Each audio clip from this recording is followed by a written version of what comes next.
Captain Sarah Martinez had always known the sky was her calling, but the world seemed determined to keep her feet on the ground.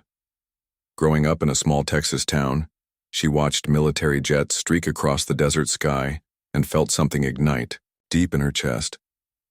While other girls her age dreamed of becoming teachers or nurses, Sarah spent her afternoons building model airplanes and studying flight manuals she borrowed from the local library. Her father, a mechanic at the nearby air base, would shake his head whenever she talked about becoming a pilot. "Sweetheart, flying is man's work. Women just don't have what it takes to handle those machines." The words stung, but they also fueled something fierce inside her. Sarah's mother supported her dreams quietly, slipping her aviation magazines and encouraging her to reach for the stars even when the stars seemed impossibly far away.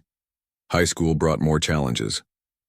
When Sarah joined the junior ROTC program, her instructor, Lieutenant Collins, made it clear that he believed women belonged in support roles, not combat positions.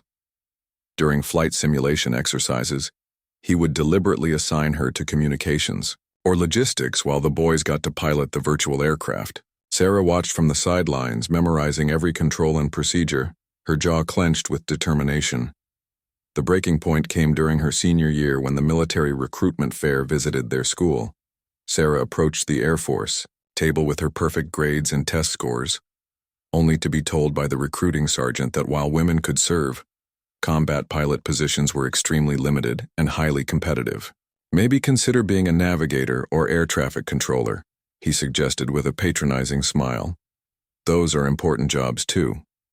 That night, Sarah sat in her bedroom surrounded by rejection letters from military academies and aviation programs. Some were polite, others brutally honest about their preferences for male candidates. Her hands trembled as she held the latest rejection, tears threatening to spill. But instead of giving up, she made a decision that would change everything. She would prove them all wrong, no matter how long it took. Sarah spent the next 2 years working multiple jobs to save money for civilian flight training. She cleaned offices at night, worked weekends at a diner, and spent every spare moment studying aerodynamics and aircraft systems. Her dedication caught the attention of an old retired Air Force colonel named Frank Morrison, who ran a small flight school outside town. Frank had seen plenty of wannabe pilots come and go, but something about Sarah's unwavering determination reminded him of the best pilots he had known during his military career. Under Frank's guidance, Sarah earned her private pilot's license, then her commercial license. She practiced emergency procedures until they became second nature, pushed herself through advanced aerobatic training, and studied military tactics in her spare time. Frank often said she had the sharpest instincts he had ever seen in a pilot, male or female. When the opportunity finally came for Sarah to apply for a special military aviation program that accepted civilian-trained pilots, Frank wrote her a recommendation letter that would later be described as the most compelling endorsement he had ever written. The acceptance letter arrived on a rainy Thursday morning. Sarah's hands shook as she read the words informing her that she had been selected for advanced military flight training. Her mother cried tears of joy, and even her skeptical father had to admit he was proud. But Sarah knew the real battle was just beginning. She would be one of only 3 women in a class of 45 pilots, and she could already imagine the looks, comments, and challenges that awaited her. As she prepared to leave for training, Sarah packed her bags with meticulous care. Among her belongings was a small wooden airplane her grandfather had carved for her when she was 8 years old, back when he told her she could be anything she wanted to be if she worked hard enough. She wrapped it carefully in tissue paper, knowing she would need that reminder of belief during the difficult months ahead. The bus ride to the training facility felt endless. Sarah watched the landscape change from familiar Texas plains to unfamiliar mountains, each mile taking her further from everything she had known and closer to the dream she had fought so hard to reach. Other recruits on the bus talked loudly about their backgrounds, most coming from military families or prestigious flight programs. Sarah remained quiet, listening and observing, already planning how she would prove herself worthy of being there. When the training facility finally came into view, Sarah felt her heart race with a mixture of excitement and terror. The massive hangars and lined-up aircraft looked like something from her childhood dreams, but the reality of what lay ahead was daunting. She thought about all the people who had told her she did not belong here, all the obstacles she had overcome to reach this moment. Tomorrow, her real test would begin. The first day of flight training dawned gray and cold, matching the reception Sarah received from many of her fellow recruits. As she entered the briefing room in her crisp new uniform, conversations died down, and eyes followed her every movement. She had expected this reaction, but it still felt like walking through a minefield. Sarah chose a seat in the middle of the room, refusing to hide in the back or draw attention by sitting in front. Commander Hayes, the chief flight instructor, entered with the bearing of someone who had seen every type of pilot trainee imaginable. His steel-gray eyes swept the room before settling briefly on Sarah and the other two women present. "Ladies and gentlemen," he began, his voice carrying the weight of authority, "over the next 18 months most of you will wash out. Flying military aircraft is not a game, and we do not lower standards for anyone." The message was clear, though never explicitly stated. They would need to prove themselves twice as hard as everyone else. Sarah's jaw tightened with determination, rather than intimidation. She had come too far to be deterred by thinly veiled warnings. Ground school proved to be Sarah's first battlefield. While she excelled in navigation, aerodynamics, and aircraft systems, some instructors seemed determined to find her weaknesses. During weapon systems training, Lieutenant Torres would ask her increasingly complex questions, clearly testing whether she would crack under pressure. Sarah answered each one methodically, her voice steady even when her heart raced with anxiety. Her fellow trainees' attitudes ranged from cautious acceptance to outright hostility. Jake Morrison, a cocky recruit from a military family, made snide comments about diversity hires whenever instructors were out of earshot. David Chen, on the other hand, seemed genuinely impressed by Sarah's knowledge and began studying with her in the evenings. These study sessions became a lifeline, helping Sarah feel less isolated in the competitive environment. The real test came when they began actual flight training. Sarah's first solo flight in a military trainer aircraft was a moment she would never forget.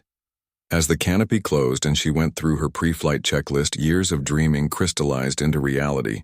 The engine roared to life beneath her, and Sarah felt the familiar surge of excitement that came with being in control of a powerful machine. Her instructor, Captain Rodriguez, had been skeptical at first, but began to change his tune as Sarah consistently delivered flawless performances. Her landings were precise, her emergency responses quick and correct, and her situational awareness exceptional. After a particularly challenging training mission involving simulated engine failure, Rodriguez radioed back to base. "Tower, Student Martinez just executed a textbook emergency landing, recommending her for advanced tactical training. However, success in the cockpit did not translate to acceptance on the ground. The harassment escalated as Sarah began to outperform many of her male counterparts. Someone vandalized her locker with crude graffiti, suggesting she was sleeping her way through the program. Anonymous notes appeared in her flight bag questioning her abilities and suggesting she should quit before she got someone killed. The breaking point came during a formation flying exercise.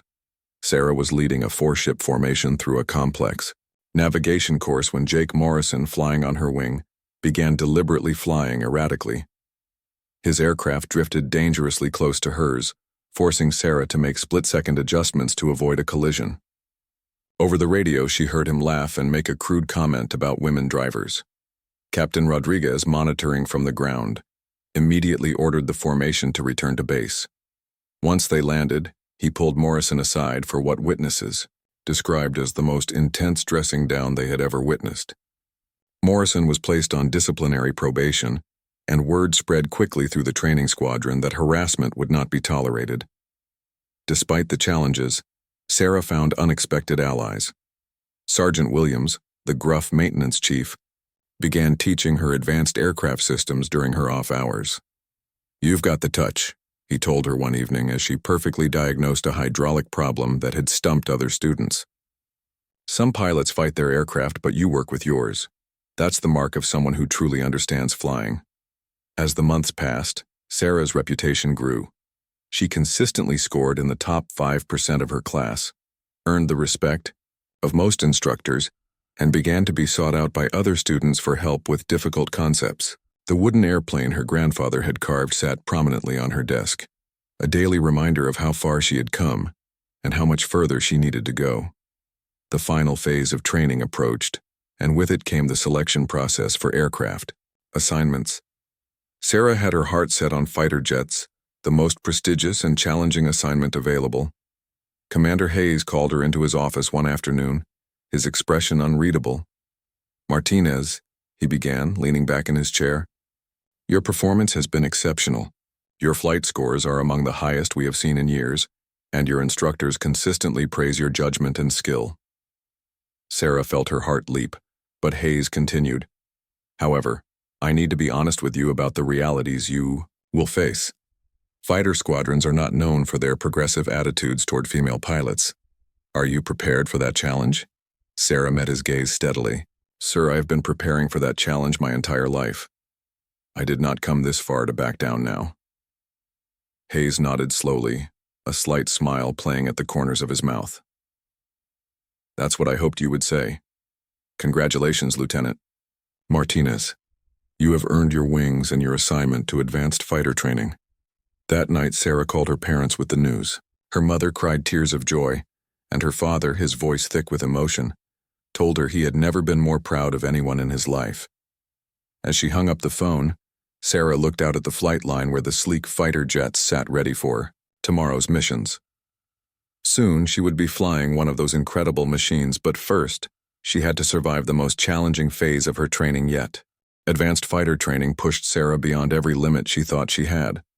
The sleek F-16 Fighting Falcon was a different beast entirely from the trainers she had mastered. Every control input had to be precise, every decision made at speeds that left no room for hesitation. The first time Sarah pulled 6 Gs in a tight turn, she felt her vision narrow to a tunnel and fought to stay conscious while maintaining perfect aircraft control. Colonel Patricia Hawk Stevens ran the advanced program with an iron fist wrapped in tactical brilliance. As one of the first women to fly combat missions, she understood exactly what Sarah faced. During their first one-on-one briefing, Stevens was brutally honest. "Martinez, you will be held to a higher standard than everyone else, and any mistake you make will be magnified. That's not fair, but it's reality. You can either accept it and excel or let it destroy you." Sarah chose to excel. She studied aircraft performance charts until she could recite them from memory, practiced emergency procedures until they became instinctive responses, and spent extra hours in the simulator perfecting her aerial combat techniques. Her dedication caught the attention of Major Tom Viper Jackson, a veteran combat pilot who became her primary instructor. Viper was initially skeptical about training a female pilot for combat roles, but Sarah's performance quickly changed his mind. During a simulated dogfight exercise, she outmaneuvered 3 experienced pilots using a combination of precise flying and tactical thinking that impressed even the most cynical observers. "Kid's got ice water in her veins," Viper told Colonel Stevens after the exercise. "She thinks 3 moves ahead while pulling 7 Gs. The harassment that had plagued Sarah during basic training evolved into more subtle forms of resistance. Some pilots would forget to include her in important briefings. Others would share critical tactical information without ensuring she received it. Sarah learned to navigate these challenges by building relationships with allies like Captain Maria Santos, another female pilot who had broken barriers in transport aviation. Maria became both mentor and friend, teaching Sarah the unwritten rules of survival in a male-dominated military culture. "Pick your battles carefully," Maria advised over coffee one evening. "Prove yourself through performance, not arguments. Let your flying do the talking, and eventually even the biggest skeptics will have to respect your abilities." The most challenging aspect of training was learning to think like a combat pilot. Sarah excelled at the technical aspects of flying, but translating those skills into tactical scenarios required a different mindset entirely. During simulated combat missions, she had to learn to make split-second decisions about targeting priorities, threat assessment, and resource management while flying at high speed and under enormous physical stress. Her breakthrough came during a complex training scenario involving multiple threats and limited ammunition. While other pilots focused on engaging the most obvious targets, Sarah recognized a pattern in the enemy formations that revealed a more strategic opportunity. She repositioned her flight to attack the enemy command aircraft, effectively crippling their coordination and allowing friendly forces to gain a decisive advantage. Colonel Stevens debriefed the mission personally, highlighting Sarah's tactical thinking to the entire squadron. "This is what separates good pilots from great ones," she announced. Lieutenant Martinez saw the bigger picture while managing her immediate threats. That kind of strategic awareness cannot be taught. It's either there or it isn't. As graduation from fighter training approached, Sarah faced her biggest challenge yet: assignment to an operational squadron. The politics were complex and often brutal. Some squadron commanders openly stated they preferred not to have female pilots, citing concerns about unit cohesion and deployment logistics. Others were more supportive but worried about the practical challenges of integrating women into close-knit combat units. The selection process felt like another gauntlet. Sarah interviewed with multiple squadron commanders, each presenting different challenges and opportunities. Some questioned her physical capabilities, others probed her psychological readiness for combat, and a few seemed determined to find reasons to reject her application. Squadron Commander Lieutenant Colonel Michael Torch Bradley of the 354th Fighter Squadron had a reputation as one of the most demanding leaders in the Air Force. His unit had seen extensive combat in recent conflicts, and he was known for accepting only the most exceptional pilots. When Sarah entered his office for her final interview, she expected the toughest questioning yet. Instead, Bradley surprised her by focusing on her tactical understanding and leadership potential. He presented complex combat scenarios and asked her to explain her decision-making process. Sarah's answers demonstrated not just technical competence, but the kind of strategic thinking that marked potential squadron leaders. "Martinez," Bradley said after an hour of intense questioning, "I'm not interested in social experiments or political correctness. I only care about mission success and bringing my pilots home alive. Your training records and performance evaluations suggest you can do both. Are you ready for the real thing?" Sarah met his gaze without wavering. "Sir, I have been preparing for this my entire life. I won't let you or my squadron down." Bradley nodded slowly, then extended his hand. "Welcome to the Fighting Falcons, Lieutenant. Your first deployment briefing is tomorrow morning at 600 hours. That evening, Sarah called Colonel Stevens to share the news. "I'm proud of you," Stevens said, her voice carrying the weight of personal understanding. "But remember, this is just the beginning. Combat is where you will truly prove yourself, not just to others, but to yourself. Stay sharp, trust your training, and never forget that you earned your place through merit, not charity." Sarah spent her last night at the training base packing her belongings and preparing mentally for the challenges ahead. The wooden airplane her grandfather had carved sat carefully wrapped among her personal items, a reminder of dreams that had become reality through determination and skill. Tomorrow, she would report to her first operational squadron, where the real test of her abilities would begin. As she looked out at the flight line one final time, Sarah felt a mixture of excitement and apprehension. She had overcome every obstacle placed in her path so far, but she knew that operational flying would present challenges she could not fully anticipate. The only certainty was that she would face them with the same determination that had brought her this far, ready to prove that excellence knows no gender when lives are on the line.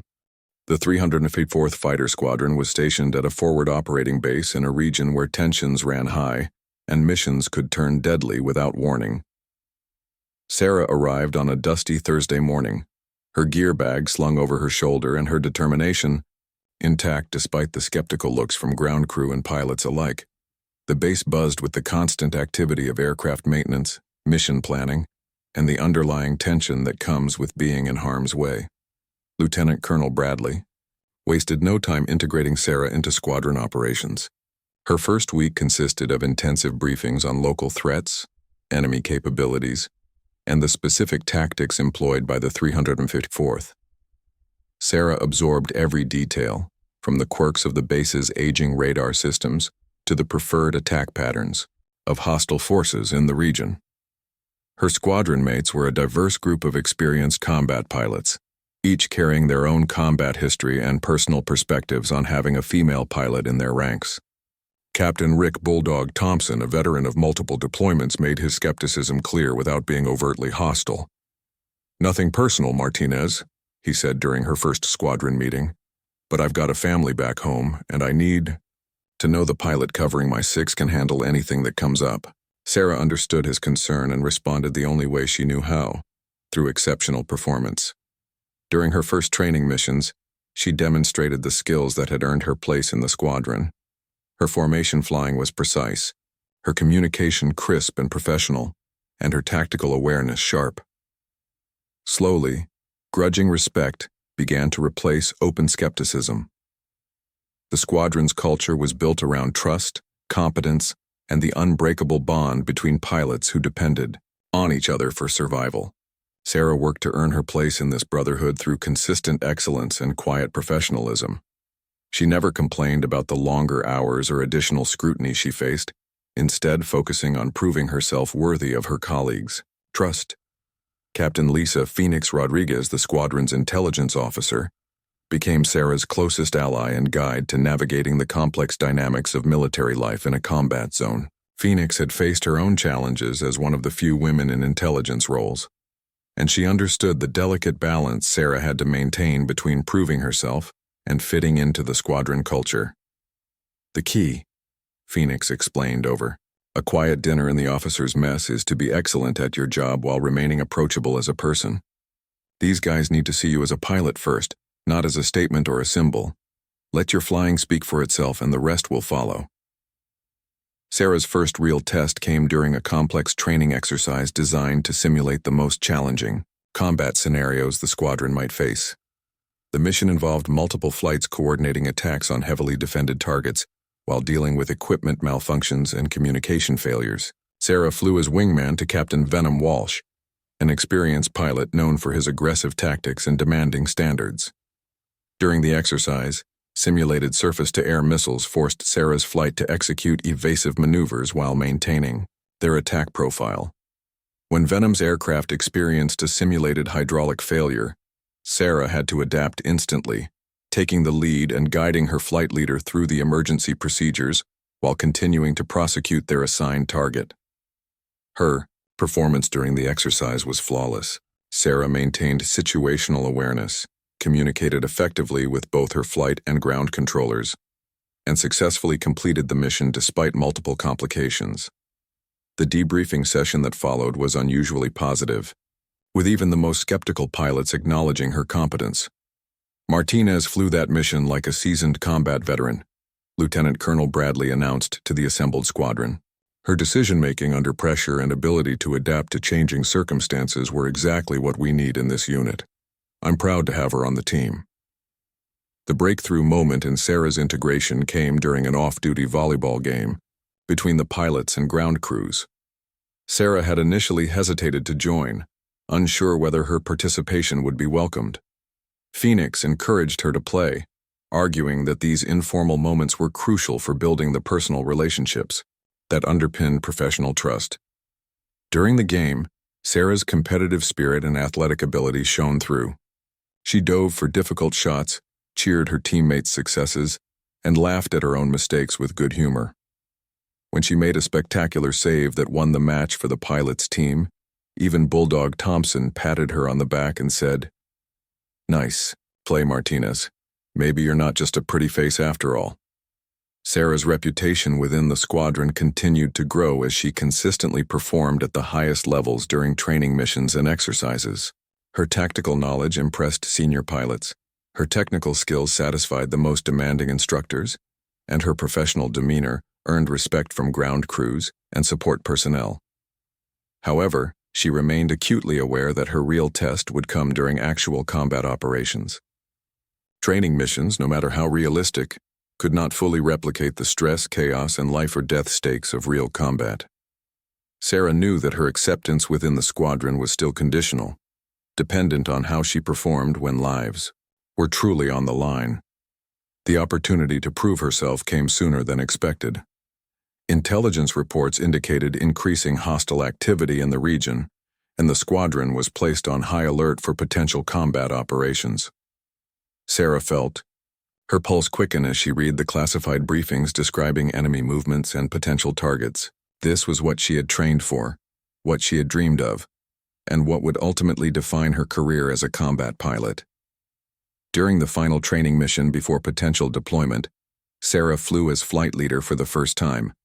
She commanded 3 other aircraft through a complex strike scenario that tested every skill she had developed. Her pre-mission briefing was thorough and professional, her in-flight leadership decisive and clear, and her post-mission analysis insightful and accurate. Lieutenant Colonel Bradley pulled her aside after the mission for a private conversation. "Martinez, I'm recommending you for immediate certification as mission qualified in combat operations. Your performance has been outstanding, and I have complete confidence in your abilities. When we get the call for real missions, you'll be ready." That evening, Sarah sat in her quarters writing in the journal she had kept throughout her military career. She reflected on the journey that had brought her from a small Texas town to the cockpit of a frontline fighter squadron. The challenges had been enormous, the obstacles seemingly insurmountable at times, but she had persevered through skill, determination, and the support of allies who believed in merit over prejudice. As she prepared for sleep, Sarah could hear the distant sound of aircraft engines warming up for night training missions. Soon those engines might be carrying her into actual combat, where her years of preparation would face the ultimate test. She felt ready for that challenge, confident in her abilities and supported by a squadron that had learned to judge her by her performance rather than her gender. The emergency call came at 3:47 hours on a Tuesday morning when most of the base was still wrapped in the quiet darkness before dawn. Sarah was jolted awake by the piercing sound of the alert klaxon, a sound every combat pilot knew meant immediate action was required. She was dressed and running toward the operations center within 90 seconds, her training taking over even as sleep cleared from her mind. The operations center buzzed with controlled chaos as intelligence officers updated, tactical displays and communication specialists coordinated with higher headquarters. Lieutenant Colonel Bradley stood at the center of the activity, his face grim as he absorbed reports from multiple sources. When Sarah and the other pilots arrived, he wasted no time with preliminaries. "Gentlemen and lady," he began, nodding toward Sarah, "we have a situation. A forward operating base designated Firebase Alpha has come under massive attack from hostile forces. Initial reports suggest they are facing a coordinated assault from multiple directions with heavy weapons and significant manpower. The base is completely cut off from ground reinforcement." The tactical display showed Firebase Alpha's location, in a remote valley surrounded by mountainous terrain that made ground access extremely difficult. The base housed approximately 500 soldiers from various units, including special operations teams, logistics personnel, and a small medical facility. The isolation that normally provided tactical advantage had now become a deadly trap. Captain Phoenix Rodriguez stepped forward with the intelligence briefing. Satellite imagery shows at least 3 separate enemy columns converging on the firebase. They have heavy mortars, rocket-propelled grenades, and what appears to be at least 2 captured armored vehicles. The attack began at 03:15 hours, and communications have been sporadic since then. The gravity of the situation became clear as Phoenix continued her briefing. The firebase's defensive perimeter was being systematically reduced as enemy forces advanced under cover of sustained artillery fire. The small garrison was fighting bravely but was clearly outnumbered and outgunned. Without immediate air support, the base would likely be overrun within hours. "Weather conditions are marginal," Phoenix added, highlighting the additional complications facing any rescue mission. "Visibility is limited due to dust storms in the region, and winds are gusting to 30 knots. The enemy has positioned anti-aircraft weapons around their positions, making low-level attacks extremely dangerous." Lieutenant Colonel Bradley outlined the mission parameters with military precision. "We need to provide immediate close air support to Firebase Alpha and establish air superiority over the battlefield.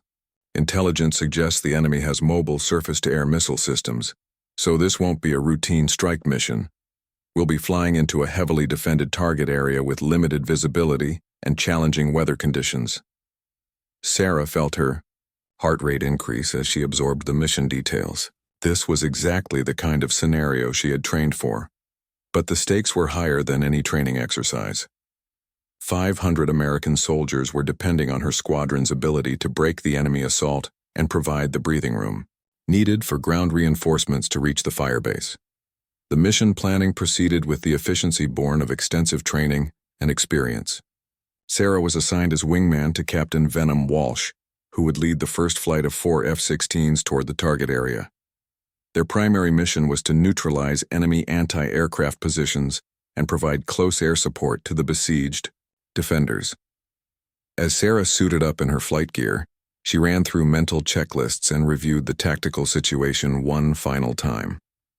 The wooden airplane her grandfather had carved sat in her locker, a reminder of childhood dreams that were now becoming deadly reality. She touched it briefly for luck before closing the locker and heading toward her aircraft.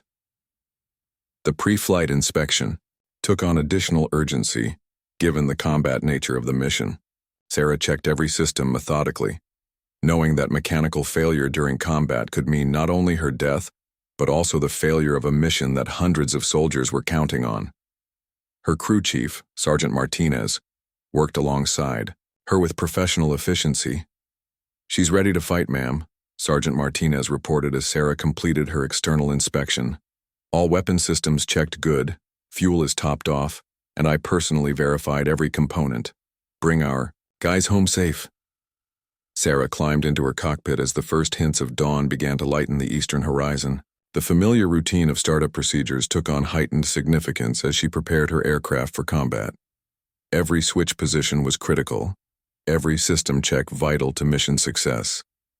The F-16's powerful engine responded to her inputs with smooth reliability, ready to carry her into battle. Radio communications crackled with updates from Firebase Alpha as Sarah completed her pre-flight preparations. The reports painted an increasingly desperate picture of soldiers fighting for their lives against overwhelming odds. Enemy forces had breached the outer defensive perimeter in several locations and were advancing steadily toward the main compound. "All Falcon flights, this is Control." Lieutenant Colonel Bradley's voice came over the radio with calm authority. "Firebase Alpha reports enemy forces have penetrated their primary defensive line. They need immediate air support, or the position will be overrun. Time is critical." Sarah felt the weight of responsibility settle on her shoulders as she taxied toward the runway. This was the moment she had prepared for throughout her entire military career, the test that would prove whether all her training, determination, and sacrifice had been worthwhile. 500 soldiers were counting on her squadron's ability to turn the tide of battle. As her flight lined up for takeoff, Sarah took a deep breath and focused her mind on the mission ahead. The challenges would be enormous. Heavily defended targets, poor weather conditions, and the constant threat of surface-to-air missiles. But she was ready for this moment, confident in her skills and supported by a squadron that had learned to trust her abilities. The tower cleared Falcon flight for takeoff, and Sarah advanced her throttle to military power. The F-16 accelerated down the runway with increasing speed, its engine providing the thrust that would carry her toward the most important mission of her career. As the aircraft lifted off into the gray dawn sky, Sarah knew that the next few hours would determine not only the fate of Firebase Alpha, but also whether she truly belonged in the cockpit of a combat aircraft. The flight toward Firebase Alpha took 37 minutes through increasingly hostile skies. Sarah maintained perfect formation with her flight leader, Captain Walsh, as they navigated around thunderstorms and dust clouds that reduced visibility to mere miles. Radio chatter from the besieged firebase painted a desperate picture of soldiers fighting for their lives as enemy forces closed in from multiple directions. "Falcon lead, this is Firebase Alpha Actual," came the strained voice of the base commander over the radio. "We have enemy forces inside our perimeter. Request immediate air support on targets marked by smoke. We cannot hold much longer without your assistance." As they approached the target area, Sarah could see the smoke rising from multiple points around the firebase. The tactical situation was even worse than intelligence had indicated. Enemy forces had not only surrounded the base but had managed to establish fighting positions within the defensive perimeter itself. This would require precision strikes close to friendly forces, leaving no margin for error. Captain Walsh began coordinating with the ground controller at Firebase Alpha to identify priority targets. Alpha Control, Falcon Lead has 4 F-16s. With full ordnance load, we need precise target locations and friendly positions marked clearly. We're ready to engage. The first challenge came from an unexpected direction. Sarah's radar warning receiver suddenly lit up with multiple threat indicators as enemy surface-to-air missile systems activated. The sophisticated anti-aircraft network was more extensive than intelligence had suggested, creating a deadly umbrella over the battlefield that would make traditional attack runs extremely dangerous. Falcon flight, multiple SAM sites active, Walsh announced over the radio. Sarah, I need you to take the eastern approach while I engage from the west. We'll split their attention and reduce their effectiveness. This was the moment Sarah had trained for her entire career. As she banked her F-16 toward the eastern attack corridor, she felt the familiar calm that comes with intense focus. Years of training took over as she analyzed the threat environment, planned her attack profile, and prepared to engage targets in close proximity to friendly forces. The first attack run required Sarah to fly through a gauntlet of anti-aircraft fire, while maintaining precise navigation to avoid hitting American positions.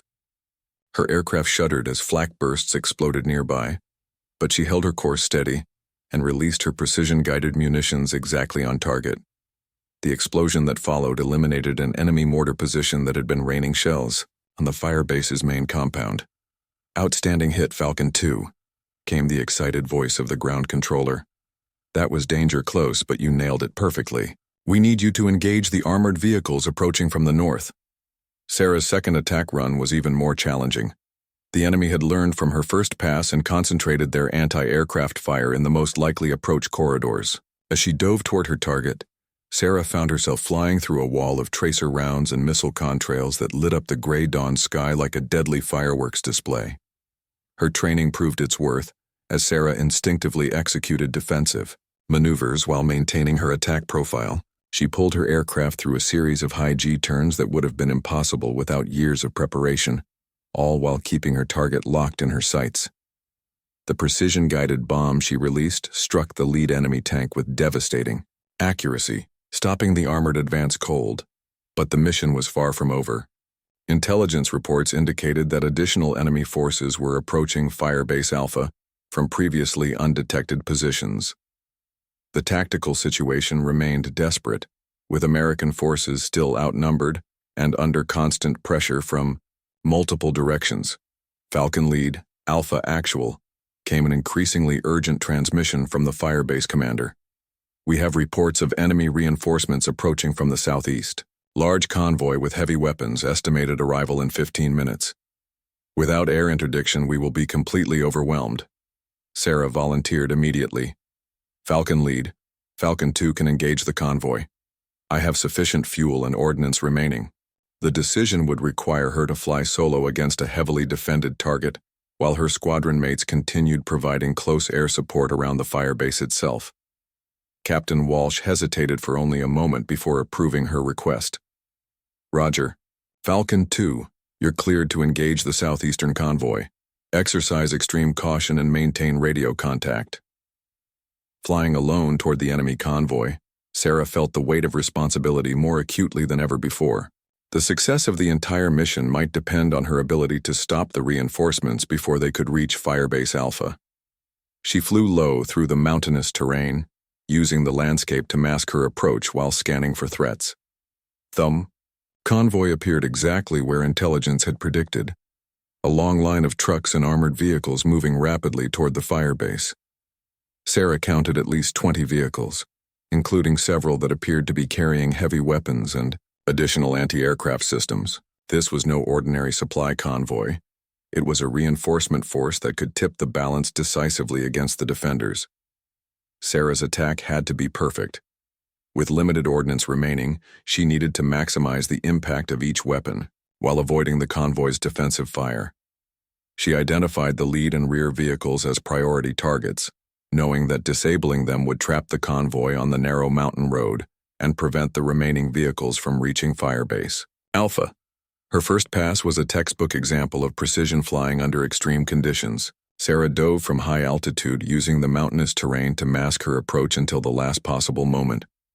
The convoy's defenders had only seconds to react before her bomb struck the lead vehicles with devastating accuracy, creating a massive explosion that blocked the road and eliminated several enemy soldiers.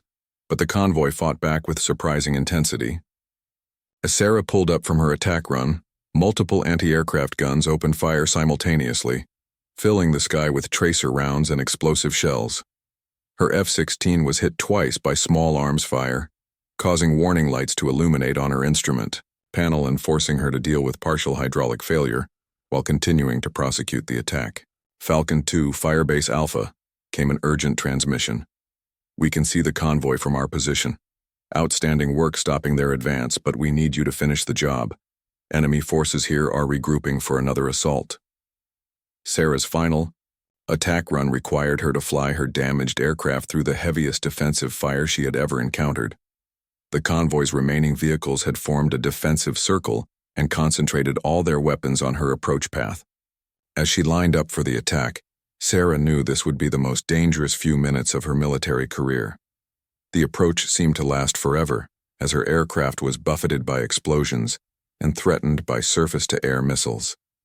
Sarah held her course with iron determination, waiting for the perfect moment to release her remaining ordnance. When she finally triggered the weapons release, the results exceeded all expectations. Her bomb struck the convoy's ammunition truck, causing a secondary explosion that destroyed or disabled most of the remaining vehicles. As Sarah climbed away from the target area, her radio crackled with excited transmissions from Firebase Alpha. Falcon 2 Alpha Actual, that was incredible. The convoy is completely destroyed. You've saved the day here. Enemy forces are withdrawing from all sectors. The flight back to base gave Sarah time to process what had just occurred. She had flown solo into the most dangerous combat environment imaginable and successfully completed a mission that saved 500 American soldiers. Her aircraft was damaged but still flying, and her fuel was sufficient to reach home base safely. Captain Walsh's voice came over the radio with obvious pride and relief. Falcon 2, that was the finest display of combat flying I have ever witnessed. Your actions today saved Firebase Alpha and proved beyond any doubt that you belong in this cockpit. As Sarah landed back at base, she found the entire squadron waiting on the flight line. Ground crews cheered as she taxied to her parking spot, and even the most skeptical pilots approached her with genuine admiration and respect. Lieutenant Colonel Bradley was the first to congratulate her as she climbed down from her aircraft. "Martinez," he said with a broad smile, "that was extraordinary flying under impossible conditions. You proved today that excellence has nothing to do with gender and everything to do with skill, courage, and determination. I'm proud to have you in this squadron." Later that evening, Sarah sat in her quarters writing in her journal about the day's events. The wooden airplane her grandfather had carved sat on her desk, no longer just a symbol of childhood dreams, but a reminder of how far determination and skill could carry someone willing to work for their goals. Word of Sarah's heroic actions spread quickly through military channels. Firebase Alpha had been saved, 500 soldiers had returned safely to their families, and a female pilot had proven that courage and competence knew no gender boundaries. The mission became a turning point, not just for Sarah's career, but for the acceptance of women in combat aviation roles throughout the military. Sarah's phone rang late that night with a call from her parents. Her father, his voice thick with emotion, told her he had never been more proud of anyone in his life. "Sweetheart," he said, "I was wrong about women not belonging in cockpits. You've shown the world that the best pilot is simply the best pilot, regardless of anything else." As Sarah prepared for sleep, she reflected on the journey that had brought her from a small Texas town to this moment of triumph. Every obstacle, every challenge, every moment of doubt had led to this day when she proved definitively that she belonged among the elite ranks of combat pilots. Tomorrow would bring new challenges and new opportunities to serve, but tonight she could rest knowing she had earned her place through merit, courage, and unwavering determination.